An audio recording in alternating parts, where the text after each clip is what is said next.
businesses with guidance and services to create the recipe for success. The Time by Sagicor Bank is... Let's delve deep into the issues.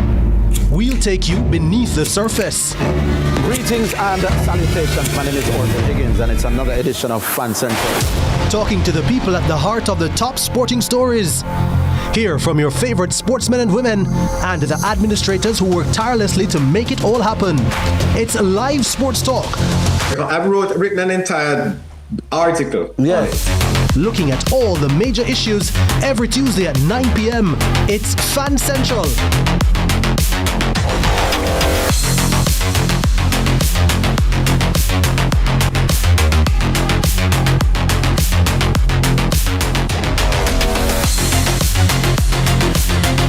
CVM News at 7 headlines Tuesday, courtesy of Heart NSTA Trust, Jamaica's Human Development Agency.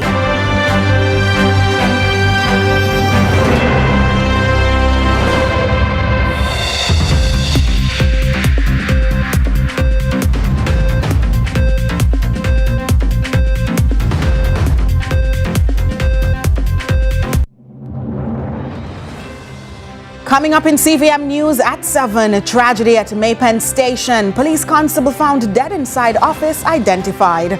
More tragedy, this time in St. Elizabeth, where a woman's body was fished from a river. One people shared roots. Ghanaian president addresses Jamaica's parliament. Later on in sports, Jamaica adds a silver medal to its CAC Games tally.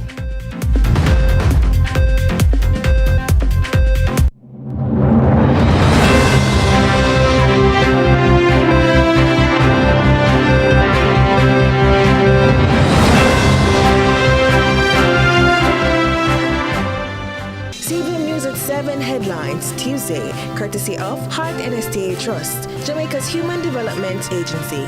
Let's delve deep into the issues. We'll take you beneath the surface. Greetings and salutations. My name is Orville Higgins and it's another edition of Fan Central. Talking to the people at the heart of the top sporting stories. Hear from your favorite sportsmen and women and the administrators who work tirelessly to make it all happen. It's live sports talk. I've written an entire article. Yes. Looking at all the major issues every Tuesday at 9 p.m. It's Fan Central.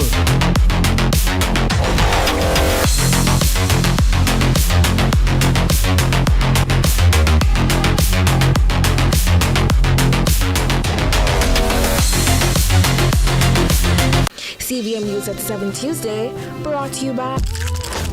Anything for the taste of a juicy, crunchy, irresistible KFC big deal. KFC, it's finger licking good.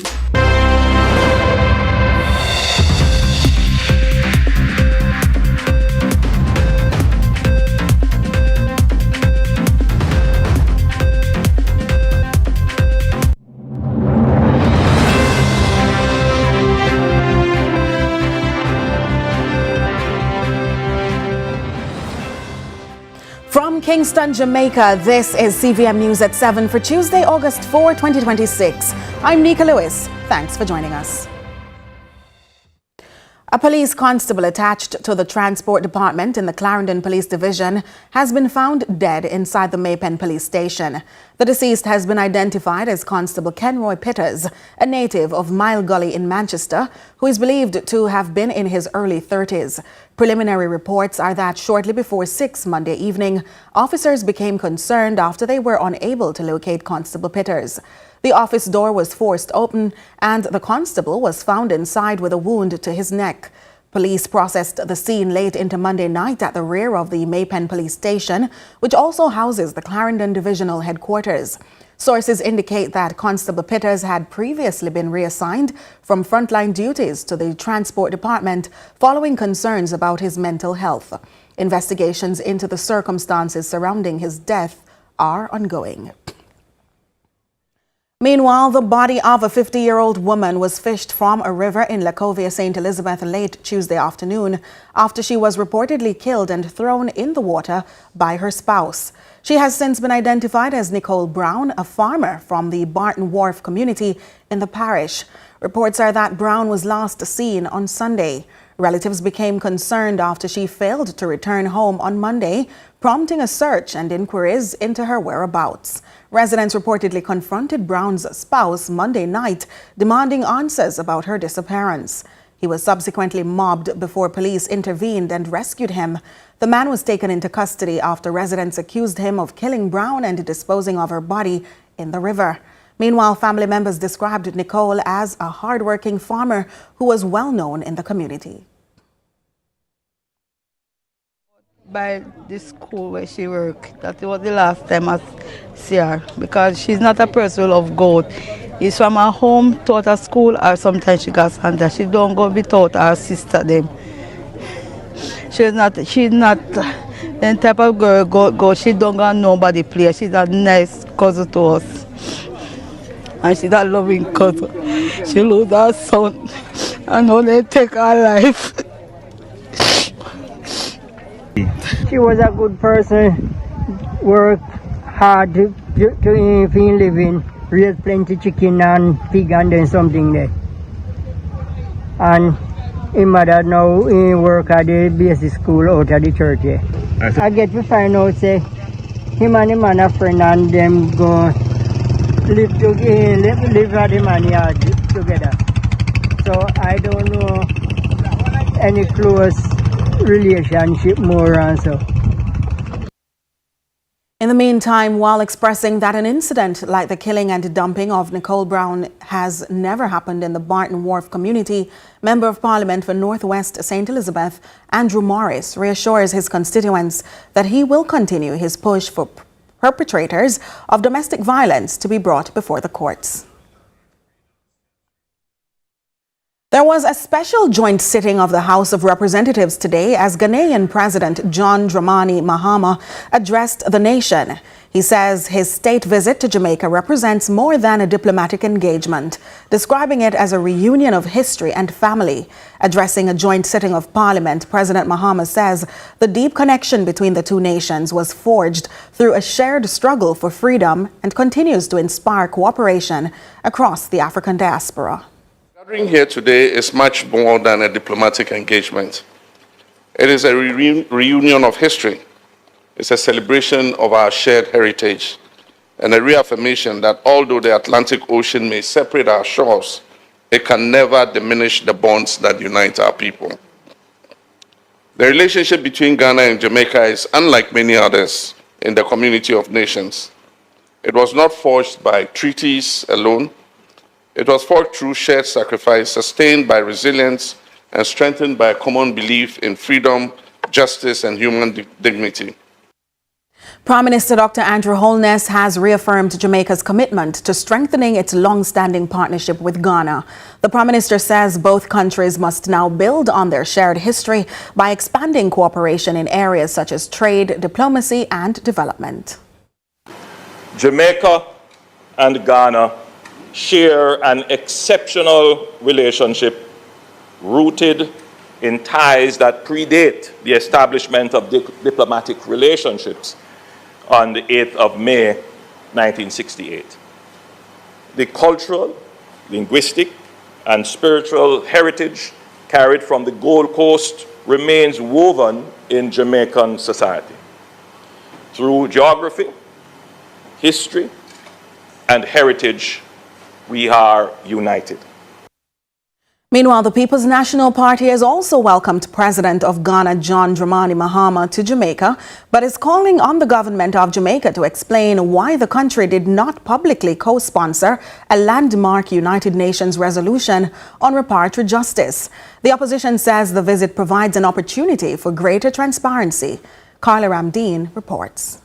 The PNP says the visit comes at a meaningful time as Jamaica commemorates emancipation and independence, providing an opportunity to strengthen historic ties between Africa and the Caribbean and renew the commitment to reparatory justice. However, the party is also using the occasion to raise questions about Jamaica's involvement in a landmark United Nations resolution adopted on March 25, 2026. The PNP is calling on the government of Jamaica to provide the Jamaican people with clear answers for the following three questions. What was Jamaica's level of participation in the discussions, consultations, and negotiations leading to the adoption of the United Nations resolution on March 25, 2026.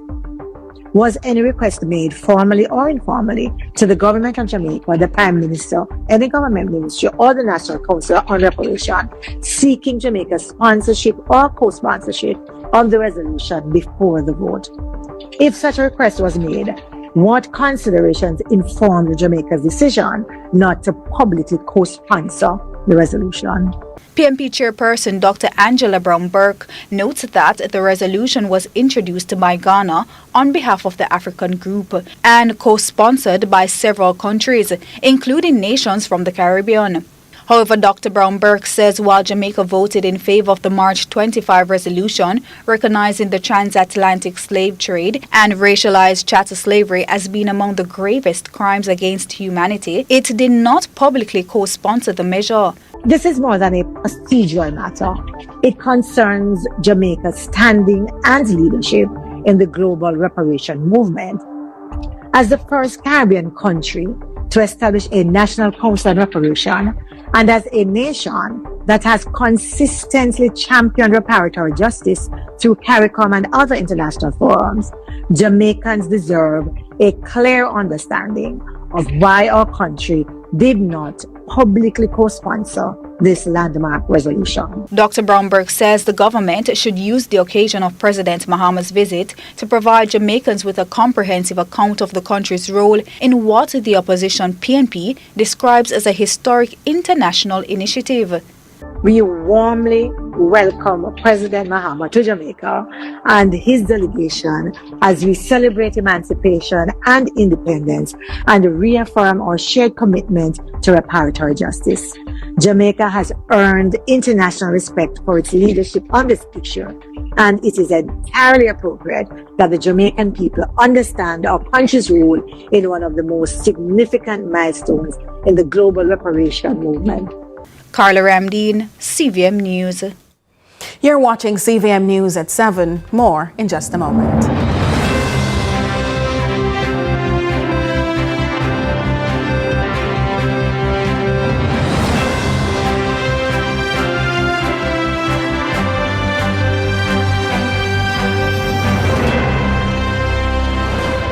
Employers, once a month, you have the power to shape Jamaica's future. By paying your hard 3% contribution, you're not just contributing, you're investing in people, in skills, in our economy. Your hard contribution trains working-age Jamaicans, aligns programs with workforce needs, and secures our future. That's not just contribution, it's transformation.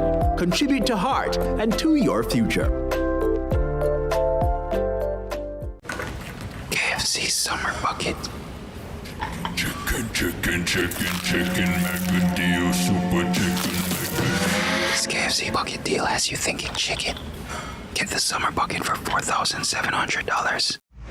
I'm me at the style, it's no scam and style me. From the market to the farm to the office, money talk is everywhere. But are you making sense or nonsense? The Bank of Jamaica brings you common sense with BOJ. Real stories, real laughs, and real lessons to help you protect, grow, and manage your money. Mattress savings. At least my mattress. You charge me to sleep on it. Partner plan. Remember last year we needed our payouts early? But Miss Pam gave it to her cousin first. Or a sketchy loan flyer.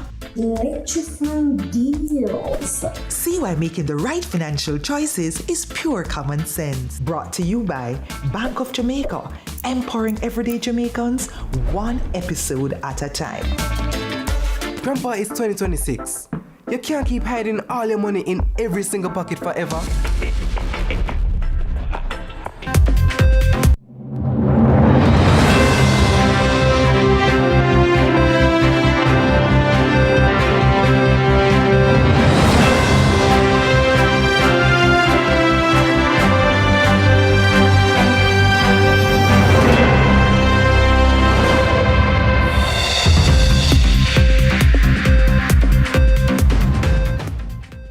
Welcome back. Continuing the news.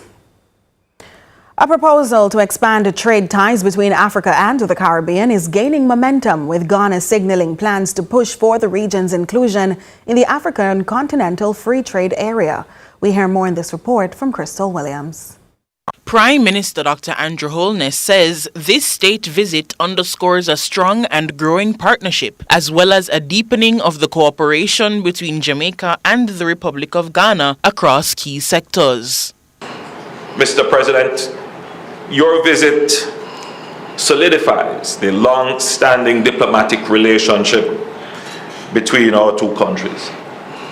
It builds on several high-level engagements at the bilateral level between our two foreign ministers, which have resulted in the signing of an agreement for the recruitment of health professionals from the Republic of Ghana and a memorandum of understanding on defense cooperation. Prime Minister Holness added that Jamaica is moving to strengthen commercial and investment ties with Ghana, with early gains already emerging from a recent virtual business mission across Jamaica's industries. As Jamaica seeks to strengthen its commercial and investment ties with Ghana as part of a broader engagement with continental Africa, the Virtual Investment and New Market Ministerial Business Mission, which was held last month, would have connected many Jamaican companies and companies in Ghana, and we are seeing results. Meanwhile, President of Ghana, John Mahama, proposed an expansion of the African Continental Free Trade Area to include the Caribbean, creating a duty-free and tariff-free market. Is to expand the remit of the African Continental Free Trade Area to include the Caribbean. We've set up the African Continental Free Trade Area that allows us to export goods duty-free and tariff-free into each other's markets. That's a 1.4 billion population market, and that also is a 1.3 trillion GDP economy. Crystal Williams, CVM News. While the Ghanaian president says the global reparations movement has entered a new phase, with Africa and the Caribbean now working together to turn international recognition of historical injustices into meaningful action. Kevin Black tells us more. Ghana's President John Mahama used the high-level forum at the University of the West Indies to reaffirm his country's commitment to leading the global push for reparatory justice. The discussion brought together government officials, academics, and reparations advocates who argued the movement must now shift from moral appeals to concrete action through international cooperation, legal frameworks, and diplomatic engagement. The central question before us is no longer whether historical injustices occurred. History has already rendered that verdict in the UN General Assembly resolution. The question now is how those injustices and their continuing effects should be addressed in a meaningful, sustainable, and forward-looking manner. Reparatory justice is not just about revisiting the past in isolation.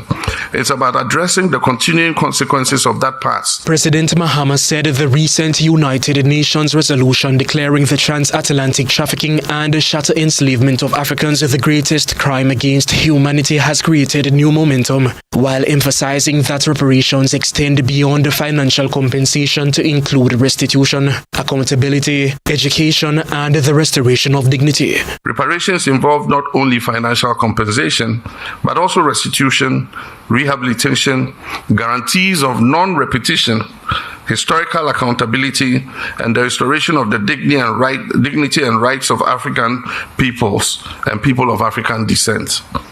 They must also encompass educational opportunities, cultural cooperation, and the amplification of African and diaspora voices in global affairs. The Ghanaian president also urged Africa and the Caribbean to maintain a united front, saying the historic partnership between the two regions will be critical to advancing reparatory justice through research, diplomacy, cultural cooperation, and sustained political engagement. No discussion of reparative justice can occur without acknowledging the extraordinary leadership of the Caribbean. For decades, Caribbean governments, academic, civil society leaders, and advocacy organizations have remained at the forefront of this movement. The work of the CARICOM Reparations Commission and the CARICOM 10-point plan have provided intellectual clarity, strategic direction, and a principled framework for advancing this cause internationally. Kevin Black reporting for CVM News. In other news now, with extreme weather-related shocks already impacting some of the country's most productive farming areas, Minister of Agriculture and Fisheries Floyd Green has announced an extra $60 million allocation to the government's drought mitigation program for farmers. Previously, $149 million was allocated to the program, designed to help farmers maintain production gains while cushioning the impact of drought conditions across the island. Natasha Williams has more.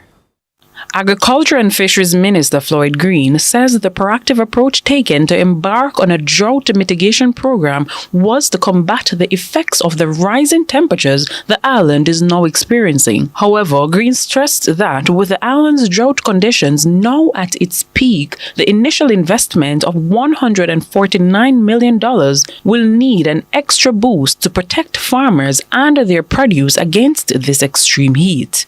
We're going to add an additional disbursement of about $60 million to reach to our farmers. Most of it will go to trucking, but also a substantial amount of it will go towards storage, because we do appreciate that it's not just preparing for this drought, but as the time gets hotter, as we have elevated heat, is to ensure that the farmers are in a better way, better capacity to face droughts to come. So we're rolling that out now through RADA and the NIC. Farmers can contact their extension officers, can contact the National Irrigation Commission for some support.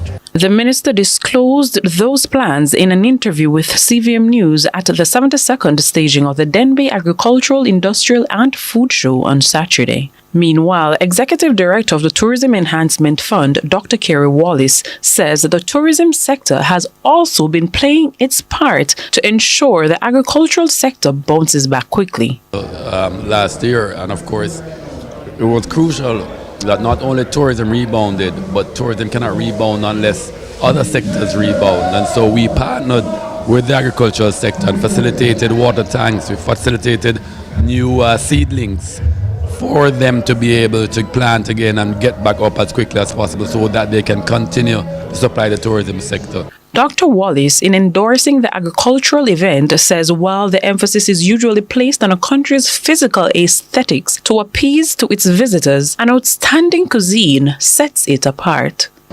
It is not just about feeding visitors, it's about showcasing something that's great about Jamaica, which is our cuisine, which is our gastronomic delights that make the destination even more attractive.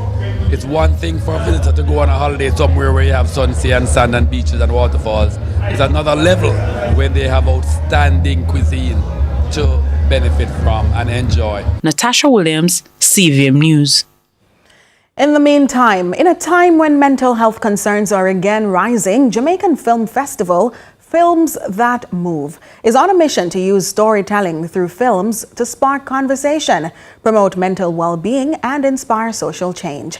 Speaking with the CVM News, the festival's director Dwayne Stewart says the event, which was held on Sunday, went beyond the silence and provided healing in the aftermath of mental traumas. Natasha Williams has more. While the atmosphere buzzed with excitement, laughter, and good vibes, the conversations ran deeper. With consultant psychiatrist from Bellevue Hospital among the specially invited guests, the festival aimed at helping others with how to move forward after difficult experiences. The festival's director, Dwayne Stewart, stressed that his goal is also to use films and storytelling as a tool to break the silence around mental health in Jamaica. Film can spark conversations, film can inspire change, and with the format of Films That Move, or conversational piece that we have after, and the safe spaces that we create for folks to come together and share stories about themselves or about scenarios that they have never shared before. That is our building formula, and that is what we look to take pleasure from and take care of it as we curate and tell these stories. Over 70 attendees were welcomed at the Kingston Creative Hub on Sunday to partake in a full day of writers' workshops, award presentations, film screenings, and mental health dialogues. highlighting the safe space factor that films provide for conversations around grief, trauma, resilience, and healing. Executive Programming Director for Films That Move, Alicia Walker, says she believes in the power of films. We know that film has the power to heal. We see the impact that these films have. When we do our screenings, people are able to connect and reflect and heal from what is being seen. And the discussions help them to understand where they can get the necessary help and to understand exactly what they are seeing. One patron who agreed that the event allowed her to re-evaluate her mental state encouraged the move by the creative group. The films were captivating. I love how the theme mental health was portrayed throughout each of the film.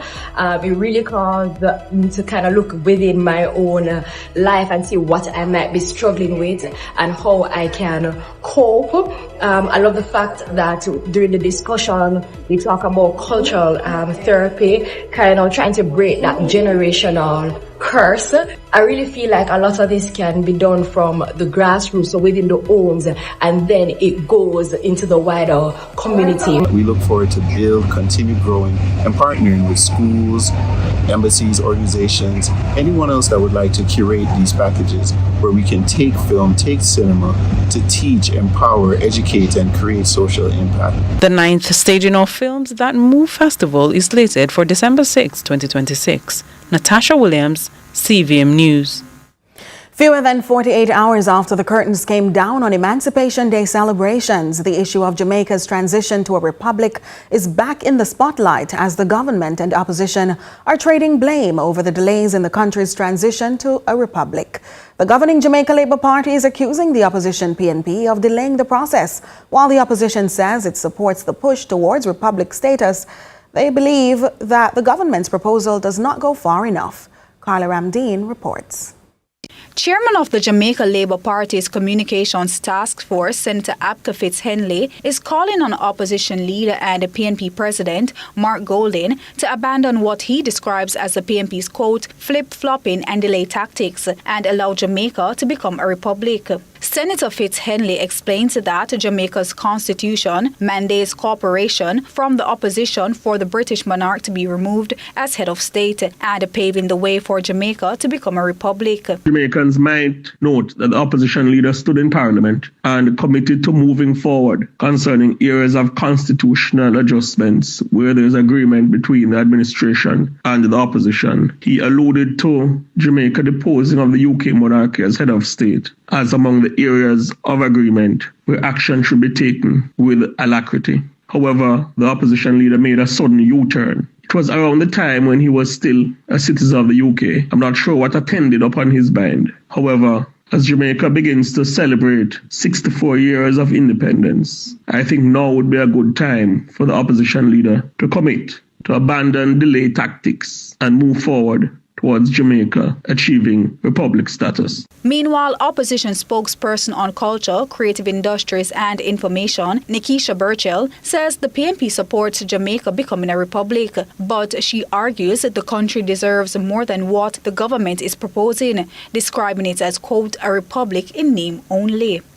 After more than 10 years in office, the Andrew Holness administration has failed to complete Jamaica's journey to full freedom.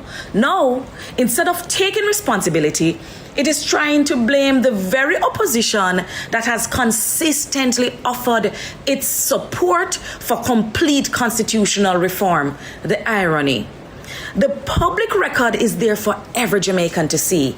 In Parliament, in our budget presentations, in our sectoral presentations, in press releases, in our social media platforms, and in our public meetings, the PNP has consistently called for full and final decolonization now. Ms. Burchell is accusing the government of wanting to dictate all the terms of the process while demanding unconditional support from the opposition without meaningful deliberation. The Andrew Holness administration's approach to everything is always its way or no way at all. Even on something as important as Jamaica's constitution, it wants to dictate all of the terms. It wants to bully its way through the process and demand unconditional support for a peace republic. Jamaica should not be forced to settle for half freedom. Why should we remove the British monarch as our head of state while deliberately leaving our final court in Britain, sending Jamaicans across the Atlantic through an expensive overseas legal route to access final justice? Why should we break one colonial chain while the government insists on keeping another chain firmly in place? The leader of the opposition, Mark Golding, has repeatedly offered to sit with the Prime Minister and to negotiate a complete way forward. As Fitzhenley has said, so Fitzhenley should direct his appeal to Andrew Holness. Carla Ramdeen, CVM News. We take a break. Stay with us.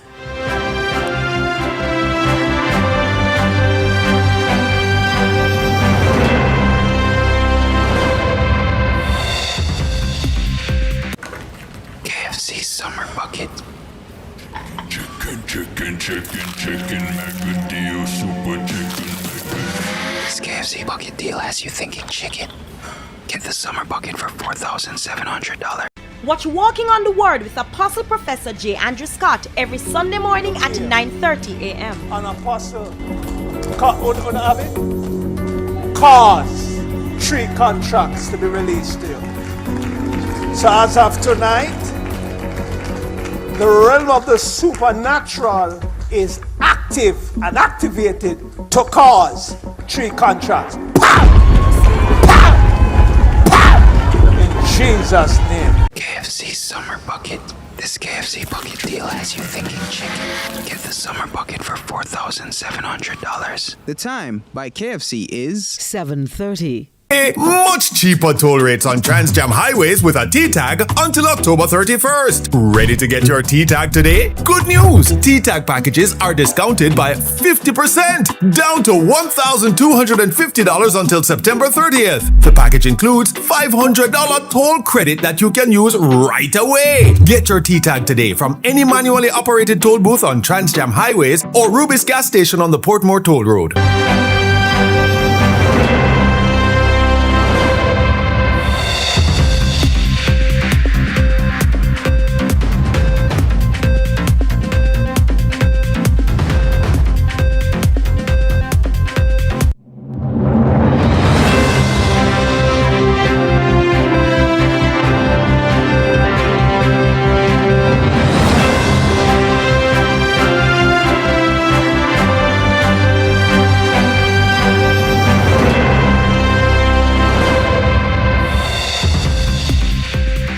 Thanks so much for staying with us. A CVM News investigation into the Child Protection and Family Services Agency's child abuse reporting system has raised fresh concerns about whether vulnerable children can get help when they need it most. After repeated calls to the agency's reporting numbers went largely unanswered, child rights advocates are now urging the government to investigate the apparent breakdown and strengthen the country's child protection response. Here, the Children's Cry spokesperson and attorney-at-law Priscilla Duhaney says the issue must be addressed urgently. Side of the attempt that was made here, we also from last week saw this brewing as an issue, and we also made an attempt here at the Children's Cry to see if it is that what we were hearing and that was what was being reported we could confirm for ourselves, and we also had unanswered calls. So it is not something that it is even just merely a talk, but it is actually factual. It is what we have experienced. It's now time for regional and international news with Matthew Wright. We begin with news in the region. The Caribbean Examinations Council, CXC, is moving to protect the credibility of its exams, unveiling sweeping changes to its school-based assessment system, promising fairer, more secure evaluations in the age of artificial intelligence. Here's DBS TV with the details. The council says the updated framework seeks to maintain academic standards while reducing teachers' workload and ensuring assessments continue to measure students' knowledge and competencies. Under the revised framework, the changes will be phased in across both CSEC and CAPE. While school-based assessments will remain for some subjects, practical subjects will continue using SBAs with strengthened monitoring and moderation. Meanwhile, several non-practical subjects will transition to an alternative paper 3-2 assessment, with schools given flexibility during the initial rollout. In the meantime, Cuba's national electrical grid has collapsed once again as authorities struggled to restore power following a nationwide blackout 2 days ago. Reuters has more. The problem with the national electrical system has become something normal here in the country because it goes down every day. We are living with an hour and a half, 3 hours, 4 hours of electricity, then 24, 36, 40 hours without power here in the capital, which is unheard of anywhere else in the world. And finally, after tens of thousands rushed to the Spanish border at Ceuta, authorities say that 70,000 have since returned to Morocco.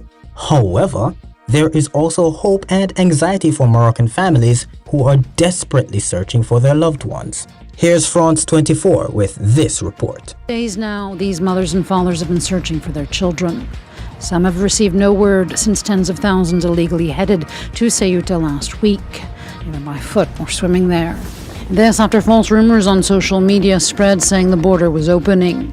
For many parents, there's been silence since then. Waiting families are trying to stay hopeful, despite looming fears that their loved ones are among the drowned. And that will do it for regional and international news. I'm Matthew Wright. Stay with us. Sports is next.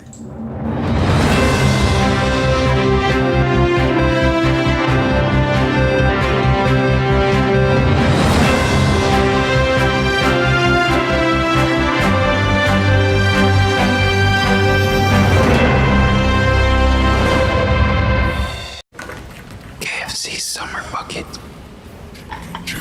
Chicken, Macadillo, super chicken. This KFC bucket deal has you thinking chicken.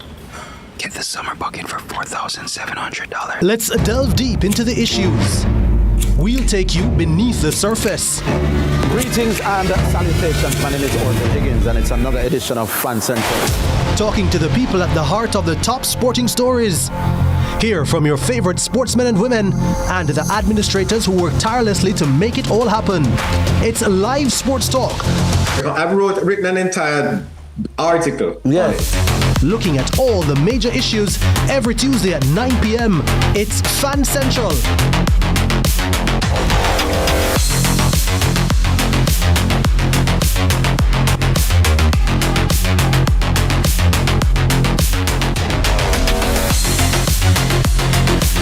Walking on the Word with Apostle Professor J. Andrew Scott every Sunday morning at 9:30 a.m.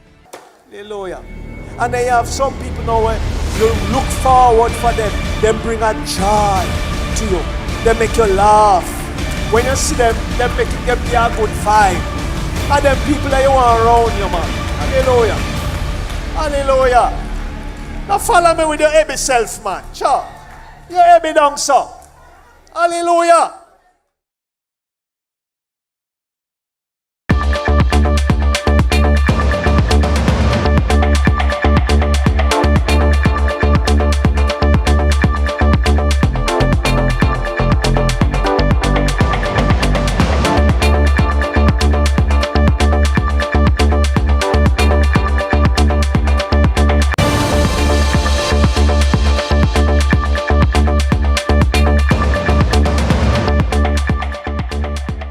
Welcome to sports. I'm Kimani O'Sullivan. We begin at the crease for cricket. The West Indies closed day 3 of the second and final test against Pakistan on the brink of defeat. They ended the day's play on 103 for 6 at the Queen's Park Oval in Port of Spain for an overall lead of just 60 runs with 4 second innings wickets in hand. Pakistan resuming